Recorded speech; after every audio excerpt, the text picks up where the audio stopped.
RDC est une et indivisible. De la population et de tout le monde, c'est qu'il faut tout arrêter pour faire face à cette situation. Et que nous ferons de cette terre richement bénie un réel havre de paix, de prospérité et de progrès social.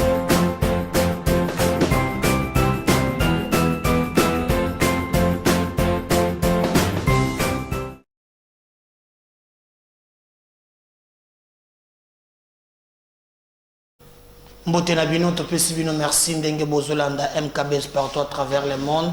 Merci na confiance et fidélité Bopesaka MKBs officiel. Vous nous rassurez, vous nous donnez la force. Biso en contrepartie, Tozali Kosala Musala Oyo et Sengeli parce que ensemble avec vous, Tozali ko se démarquer. Merci na batunyon so bazali ko s'abonner na chaîne na biso bozo koba mikolo na mikolo en tout cas ezali ko rassurer biso toko biso pe toko lembate ko olakisa abino de quoi tozali incapable bolanda biso na 24 communes ya Kinshasa, Gombe, Maluku, bolanda biso na Mongafula, Ngaliema, Kitambo magasin. Vous nous suivez na Bandal c'est Paris. Bon, Bandal c'est Paris à Bandal les awapi balobi soki kala musiki c'est Miami bato bazana ba terme bazali komuper ça, mais nous pensons que nous devons travailler pour être relever mboka na abiso na pesi mbote na bande konanga bazana Beni bazana Butembo bazana Rumangabu bozolanda biso na Runyonyi bozolanda biso na Ituri bozolanda biso partout. En tout cas na pesi bino mbote bo retenir que ministre ya justice ya mboka na biso Madame Rose Mutombo azali ko se retrouver na ngonga oyo na la Cour pénale internationale oyo azali kokende ko défendre likambo ya Congo, c'est-à-dire la République démocratique du Congo vient de porter plainte contre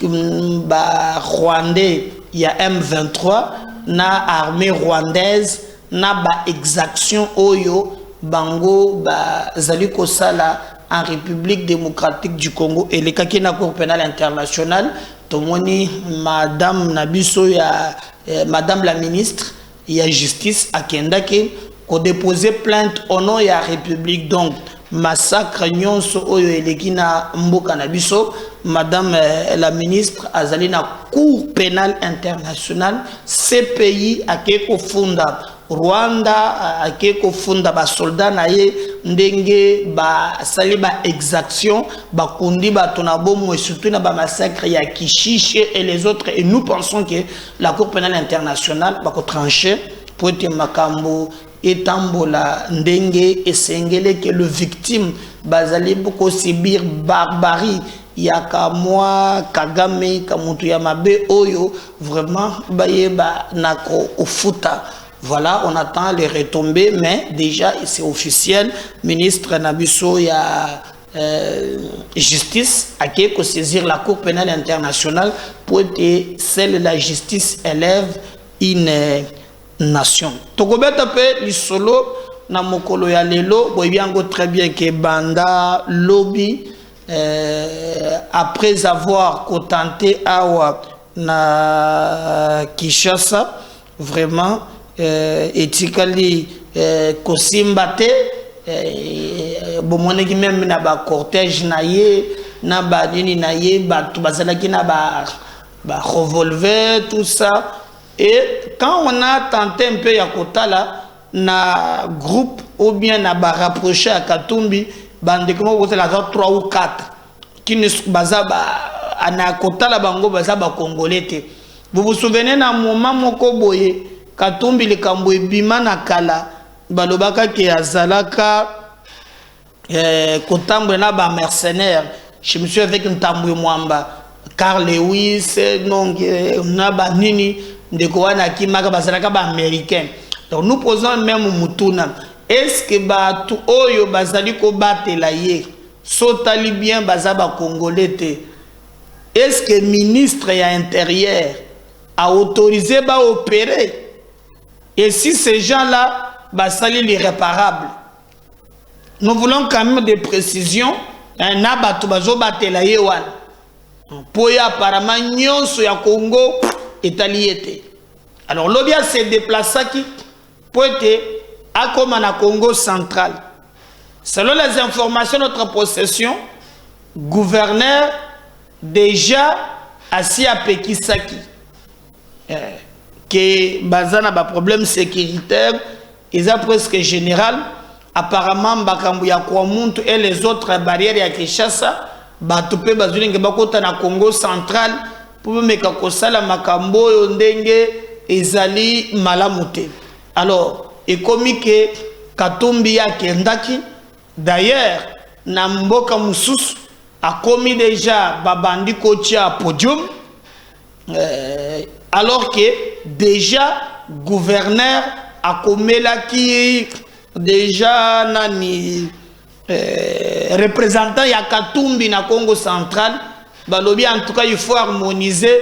Pour le moment il se pose un peu problème basé là harmoniser des vies bango bayoka kité babandaki déjà kotia même au podium pour bameka ko sala meeting au bango balingi to la gisaki bino d'abord lobby comment gouverneur atindi ba agent de l'ordre babande déjà ko démonter podium.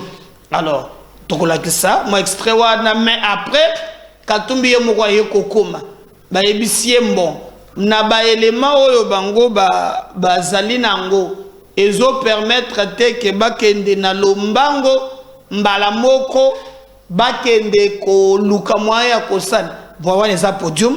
Alors batiaki poya asala meeting parce que moyen ko sala meeting exacte boz harmoniser comme alinga misala populaire se victimiser ezali politique ya yekola ko sala malamu la victimisation hein il est fort dans ça. Alors aye non baboyi basala boyo comme ça azala un peu la moi discours ya Kodoba batindi ba policier balobi ba démonter podium. C'est pas le moment ya kosala, il y a des contraintes moko sécuritaires malamoko on interdit na opposant à ça la ba makambo na ye. J'ai vu même Fayulu po mikolo yo lobby ko ezakuna yo so mwana Fayulu asala marche abanda kolandela bato na Kinshasa batambola ndenge bazotambola leo na ba hôpitaux, c'est-à-dire moi chweke oye memakaye na Katanga ezongisi peye awa ekomiko lobise moi mingi alingi basimba lisusu Katumbi te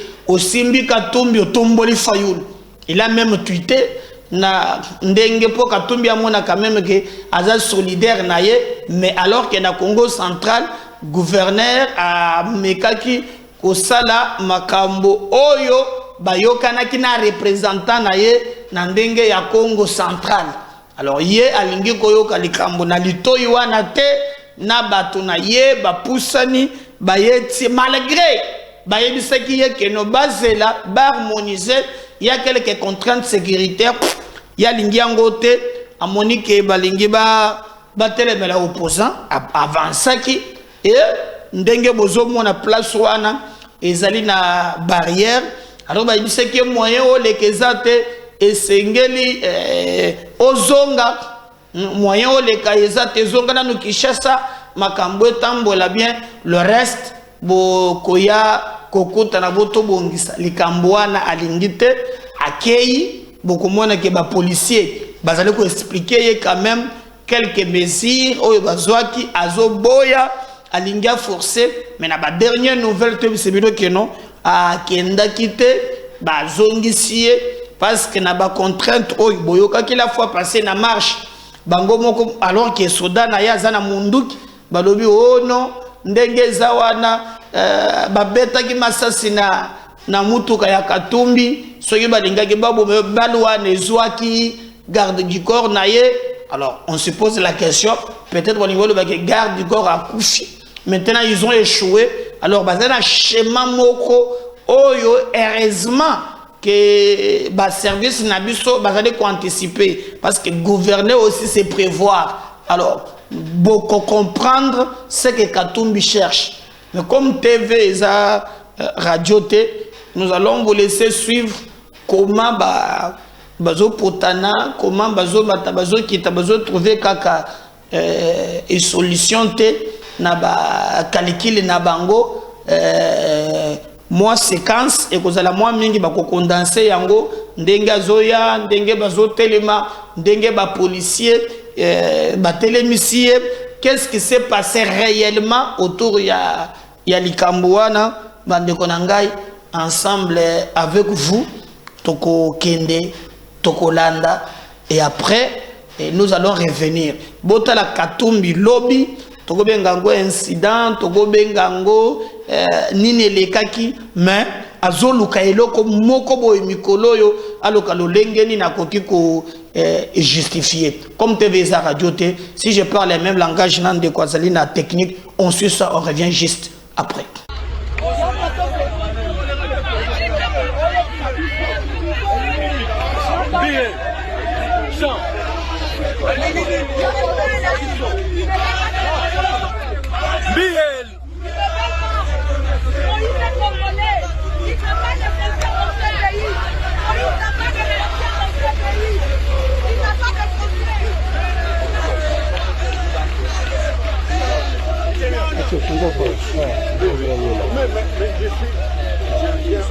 Dans le Congo central. J'ai étudié dans le Congo central. Où est le problème? Ah, tous en entrée Congo central à Mitendi. Vous voyez comment est-ce que la population s'est mobilisée. Et puis là, nous sommes avec le président Moïse. Vous voyez que non, dispositif Mathieu. Coco Tate. Qu'est-ce que ça là? Nous sommes dans le Congo central. Congo central.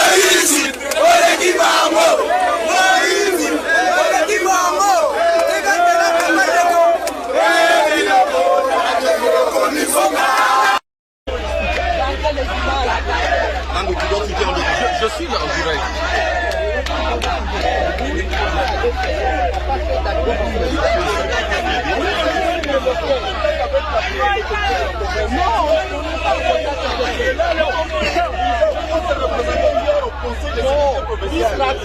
Les pays, on n'a pas besoin même de l'autorité.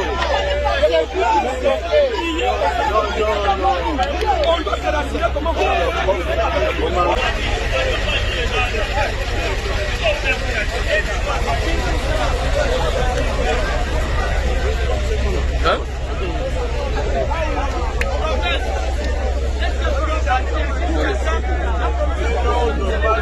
Il faut le refuser. Non, non. Voilà, on aimerait que vous puissiez informer l'autorité que non, voilà, nous avons reçu sa communication, mais là nous venons comme des Congolais. Nous voulons arriver comme des Congolais, même si on aura des activités, ça sera dans un cadre privé.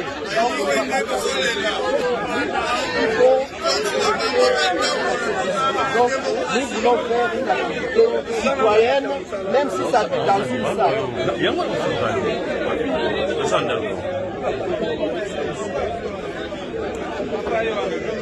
Ok, il n'y a pas de problème, on ne fera aucune manifestation, mais on veut aller au bureau central. On veut aller comme des citoyens, sans activité. Et donc, vous avez notre parole, on ne fera pas d'activité, mais on veut quand même arriver au bureau central.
C'est moi ce qui m'étonne. Hein. ezali tingama oyo Katumbi azanango pona mboka na biso. Bandeko na ngai, à un certain moment nazo comprendre api ataba tingama kana mboka ya bato me ya yeleki. Ya yeleki. Et tous ces gens-là qui cherchent l'argent, nakoto na bino mutuna. Nini bino bomoni eleki Congo natalo. Quelqu'un vient dans votre pays, il n'a rien. Ou il n'y a rien na Congo. Makambo zo sala. Ozo monake. Ezali rien. Na ko protéger Congo. Kobanda bana, kozala mwasi, kozala banyu, tout. Et le côté. Mais en réalité, comme vous vous retrouvez, vous êtes prêts. Quelle est l'intention que lui Katumbi a comme président Kanamboka Nabiso? En interrogeant l'histoire, vous allez voir. Botala na bagarde na yewa na malam. Na joto na mutuna oyo. Parce que awa ezali makambo ya koloka bibembe. Heureusement pour les Congolais, jour wana basali tout et bembe moko te elali. Maintenant bazana makambo mususu. Et vous avez vu même mususu avait pour basala meeting.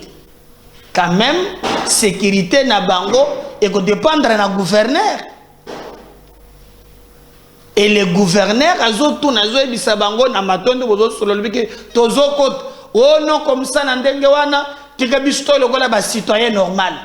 Le biter boko to ba citoyen normal après boko loka pobo sala makambo ezali malamu te. Et ali mabe. Le chemin que vous voulez mener dans le Congo central, c'est pas ce que vous avez raté à Kinshasa que vous avez salawad. Bien sûr, moi je reconnais que la Constitution reconnaît na ba Congolais nyonso droit ya kotambola partout ndenge balingi, ça c'est reconnu par la Constitution toyebi. Mais lorsque il y a des informations où ils ont clarté, l'État a zappé na droit. Il y a qu'à prévenir pour être toi qu'à tomber na makambo oyo koma trop tard. Je vous dis bien Katumbi en quittant Lubumbashi koya awa ayena politique ya terre brûlée. Ko sangiso mona sangisi ba Fayulu ba Matata et les autres, il y a un agenda caché. Il faut namboka na biso baluka par tous les moyens ndenge nini bakoki ko sala de kambo ya mabe baluki yango na marche bazuite. Alors tantôt maintenant na Congo central c'est que koki kopesi. Donc il ne faut pas toza la kidiba toki ende na élection na ba conditions fixées par la loi et non pas to comme vraiment manipuler. Je vais vous laisser suivre un journaliste. Akola qui s'en a vu extrait naïe. Akola qui s'en même Mukanda. Oyo déjà gouverneur pour Tobazolo Bamingi. Akomala qui représentant ya parti naïe. De quoi n'est-ce Yves Abdallah. Ameki ko expliquer en détail.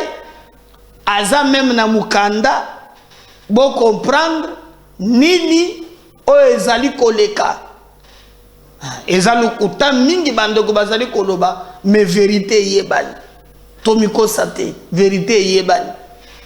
Alors pour ne pas tomber na ba manipulation na ba intox o ba komi comme le peuple na biso MKB officiel to komi na droit ya ko ebisa bino vérité. Donc avant Katumbi a comme na barrière wana, il y a eu des pourparlers entre Moutou ya parti na ye na gouverneur et les gouverneurs a comme lié pour na koloba na ye compte tenu, il y a quelques conditions, tozali awa, to monique eza compliqué, to autorisé, que aya pour na activité, to garder na nos contacts, to solo là, to se rassurer d'engeni ni makambo ezali koleka. Mais au contraire, nous avons appris autre chose, hein, qui va falloir relayer tout ça na ba condition moko ezali pesa clarté.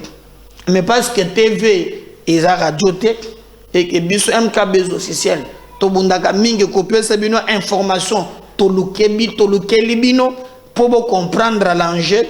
Alors to kita na technique to landa, après on va revenir juste après. Chers amis téléspectateurs, naye lisusu lelo to solo langana bino. Parce que l'amour que nous devons tous avoir pour cette nation doit conditionner notre manière de faire, notre manière de dire, notre manière d'agir et notre manière de réagir. Bopé sa Noël Chani raison te. Tangaza ko insister sur l'Ikambouya des pères et des mères. Moïse Katumbi est libre d'aller où il veut. La preuve, il est à Kinshasa depuis quelques semaines. La preuve, il a même été à une marche. Qu'est-ce qui s'est réellement passé au Congo central? Il ne faudrait pas que ce qui s'est passé à Kinshasa paraisse comme une exception et qu'un autre gouverneur, Ngobila, de Kinshasa, avait demandé les reports. Il y a marche, il y a opposition. Du 13 au 18, opposition, le 18 était le 20. Finalement, c'est là qui marche. Pourquoi on refuse au gouverneur du Congo central, Dr Guy Bandou, de donner des orientations sur une grosse activité politique qui doit être organisée sur le territoire ou sur une partie du territoire congolais, Oyazali patron na yango. Qu'est-ce que Guy Bandou a fait? Guy Bandou a simplement, dans son courrier, numéro 0440 CG, il y a le 22 mai, donc il y a hier, il a simplement notifié à monsieur Loutona Diosalou, fiston Charles, coordonnateur provincial, adjoint, chargé de la formation, idéologie et mobilisation du parti Ensemble pour la République à Matadi. À Sengiye Kakaboui, trois choses.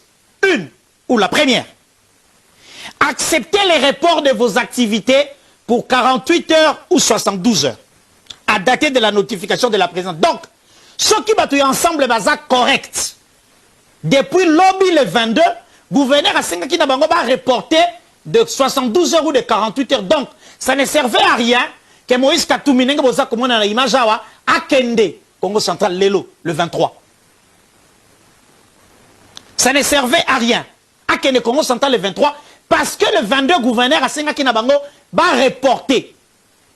Secondo, gouverneur a Sengiye Nabango va limiter l'activité Nabango à une seule journée. Le ciel ne peut pas nous tomber sur la tête parce que on demande à un citoyen comme moi de limiter l'activité en une journée. Le ciel ne nous tombera pas sur la tête.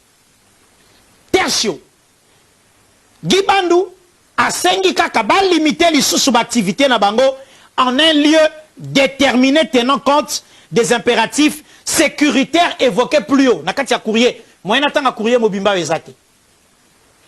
Na lingi biso population congolaise to boya ko céder na manipulation ndeko boya ko céder na manipulation parce que Moïse Katumbi Chapwe a été gouverneur il y a Grand Katanga pendant 8 ans. Ayebi, quand un gouverneur dit que la situation sécuritaire est volatile, Ayebi, à quoi ça rime? Ça, c'est de la mauvaise foi. Pourquoi on veut manipuler? En fait, l'objectif de l'opposition aujourd'hui, il est de leur droit. Et Zali ko pousser pouvoir en place n'a pas erreur. ko pousser bango na ba faute, la preuve. Aussitôt Katumbi a Koti Congo Central T, Jeune Afrique a commis article. La preuve, aussitôt marche Silaki. Il y a le 20, États-Unis basali communiquer, Union européenne basali communiquer. Mais non peut batu ya pouvoir. Bato baza ko pousser bino à la faute, baza ko pousser bino à l'erreur. Bo fongola misu bo zana bango prudent. Le plus important pour nous, c'est notre bien commun, le Congo. Mboka oyo, problème est na Kouamout, problème est na nord na sud Kivu depuis des années. Toboy mboka oyo comme na poche d'insécurité bisika ebele. Quand un gouverneur qui détient le tableau de bord, il y a situation sécuritaire, aussi petite soit-elle, et qui a péché orientation, et sengeli na moto a lingi mboka, à l'orientation oyo, autorité politico-administrative à Pessi, Pambate, Yende Azali, pour gérer cette partie du territoire. Monsieur Moïse Katumbi, tango Azalaki gouverneur ya Katanga. Asala makambupe ya Boeti. Oh, Gibando Asali Lelo. C'est simplement pour préserver la paix, la quiétude, chèrement acquise. Oh, Tozali ko continue ko boudelanga inayo. L'homme soki Katumbi a commis président. A évité. Na majinini, mais soki a commis président. Est-ce qu'il y a koki kolinga? Situation sécuritaire est à la volatile et puis a autorisé par rassemblement il y a ma masse. Non, déco. Moi na ya Congo ko cédé na manipulation te. Motazu Mokanda le 22, le 23 a boyi kotanga Mokanda a décidé à kende. Poto koma na situation oyo to komi. Donc, Katumbi est libre de circuler, de placer sa résidence n'importe où, garantie par la Constitution.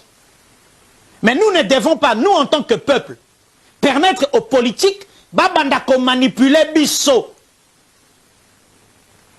Ayena bato, bakoyemba, bamatisina ba drone. Donc ils étaient préparés quoi. Bamatisina ba drone, bakangi ba photo en vue aérienne, basali ba vidéo pour bayeba ki ke sengeli ba manipuler opinion. Dans les Guinéens rassurés dans le Congo que l'état de droit recherché et voulu par chacun de nous, Katumbi y compris, nous oblige à nous de respecter quelques petits principes pour nous préserver quiétude, sécurité, pépé, ou les chèrement acquise dans le cannabis. Donc, Moïse Katumbi, ce qui a andimi report, andimi qu'on fixé événement naïe, topé activité politique en un seul lieu déterminé, peine à une seule journée, motomo côté na Congo central, azali na pouvoir, peu droit, y a quoi empêcher Katumbi à ça la activité politique naïe. Gouverneur Guy Bandou, je pense que azana même lecture de fait nabiso, lobby, to lobby okuna, tena mikolobizali koya, soki Moïse Katumbi a reprogrammé voyage naïe en respectant les recommandations. Il y a une autorité à la province à Congo central à cause de l'activité naïe calmement et mboka et ko tambola na nenge sengeli pambate ba politiciens locaux na moni lokola boza ko banga nde élection. Denis Kadima a outil déjà ko déposé avant projet de loi portant répartition des sièges. Et la question était nenge bozo mona Kadima outil ko salao. Et pas à Peter Kazadi, VPM intérieur, si manango gouvernement kotinda yango, na l'Assemblée nationale, processus ezali kokende. Élection ezali, botika distraction ya marche, babeta kill, gaz lacrymogène, bakanga kinanyo. Travaillons pour les élections. Bolingi Tshisekedi alongo, bokende na ye élection. Pour manyamu nyamo bokomi kokende. Na moni lokola boza kobanga fachi. Ce qui bozo banga yete, arrêtez de vous agiter. Rendez-vous le 20 décembre 2023 na urne. Les meilleurs gagnera. Je crois que chaque mois vidéo moi tango molai pour vous comprendre la réflexion et en déco surtout pour mon ami Kanda je crois que débat exacté na balema oyo totalisibino mais moi je vais préciser très bien na bandeli lisusu oyo kanga bien ce que Katumbi cherche ici boyoka bien et ça va comptabiliser Bibembe RFI. Parce que si vous regardez très bien, RFI Ezali, France 24 Ezali, tout est monté déjà en avance. Même si vous avez marche, tu as la place où je crois. Vous avez un micro RFI na France 24. AFP, tout est déjà. Donc, là où il est allé, tu as un chapeau à noir. Est-ce que ça Congolais, où est la sécurité? Est-ce que ça Congolais? Je me pose la question, est-ce que ça Congolais? Partout où il est, on a toujours mouvement Moko, hein, RFI, du coup France 24, à cause de la place où on a été. Donc, à un certain niveau, il est man à drone. Et c'est la place où on a. Ceux qui montrent le mouvement, ça l'a mis pas. De quoi ça Congolais? Ou la touche pas. Est-ce qu'il est Congolais sur la sécurité? Donc, tu sais d'abord le ministre intérieur. Hein? Pour éviter le pire, tu dois solo. Va vérifier, va yebisa biso, va nani, va zali kosa la makambo ya sécurité. Parce que comme il y a des moi, ma tata, tout le monde est clair. Sur ces points-là, tout le monde est clair. Baye bisabiso.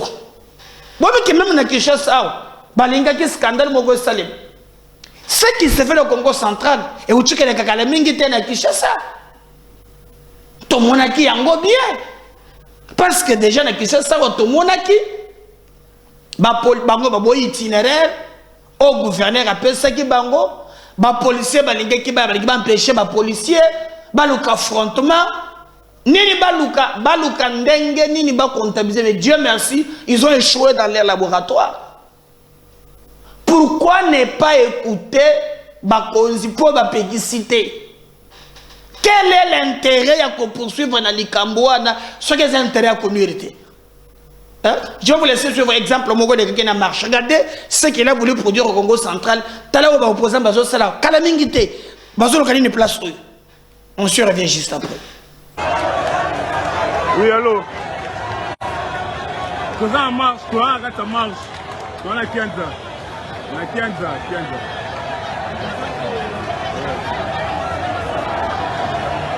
Mais pour que...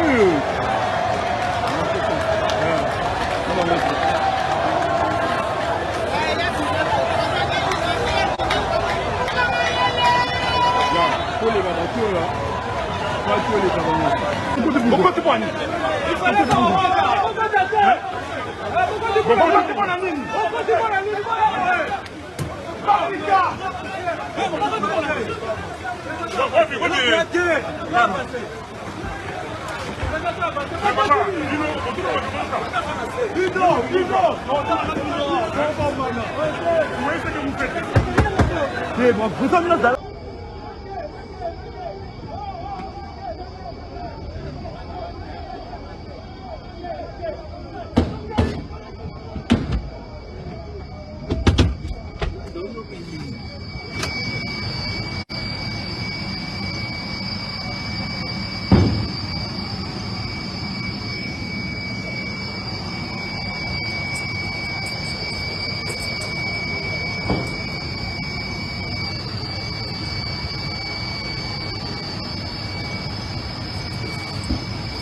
Les uns sont kende, au moni, bah on parle à la gaz, nions sont mais ils sont présents au kende, nions sont salam, présent toujours au kende.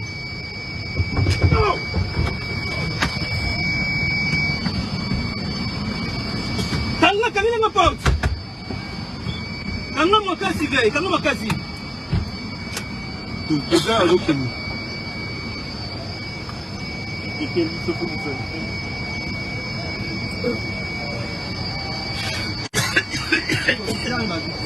Ah.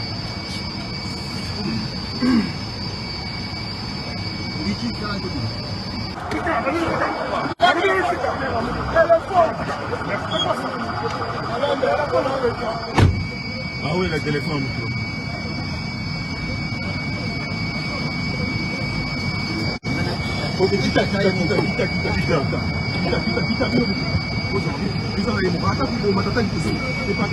Il faut continuer ce espace, pas de problème. Pas de problème.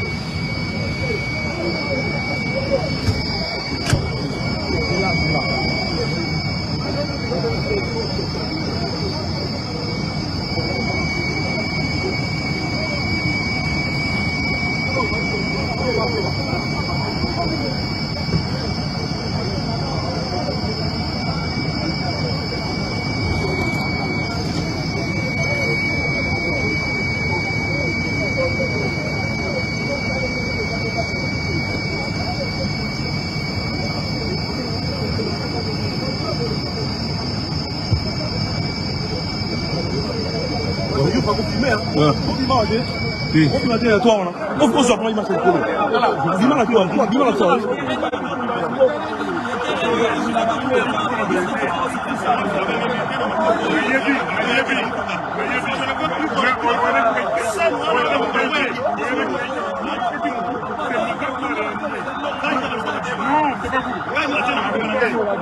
Chaque jour, ils sont là pour nous tuer, nous, parce qu'on est en train de marcher pour nous dire qu'on a vu sur la zone.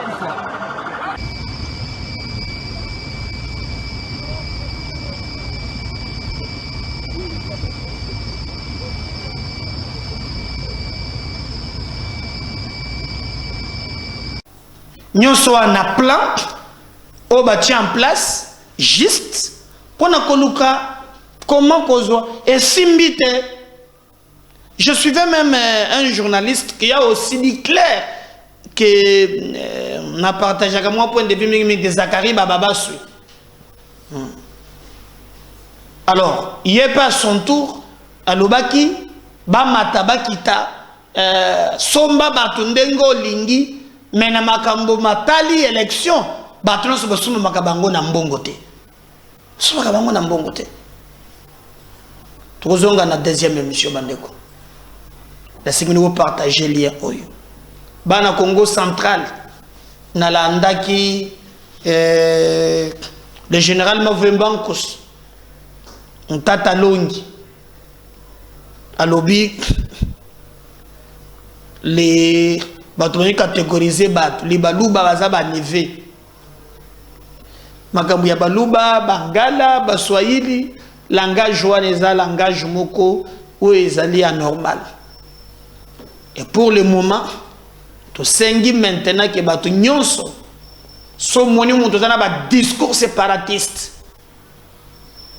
amawa. L'objectif pour nous, c'est d'être ensemble. Nous n'avons pas un problème. Dans le bolongo de momeli bangi wana bochate na cadre aba Congo te. Dans les informations mababisinga que nazako azadaze mu Congo te. Ba information na zui.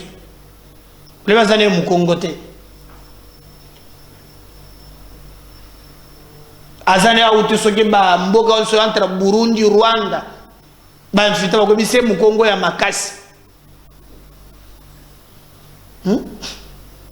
Yo mona kateba komboza na ngowana. Mawa mingi.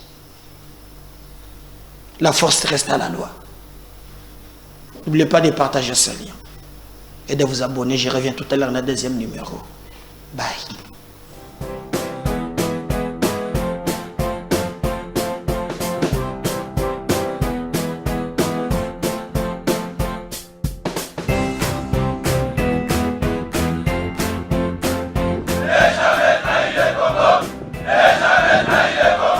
La RDC est une et indivisible. De la population et de tout le monde, c'est qu'il faut tout arrêter pour faire face à cette situation.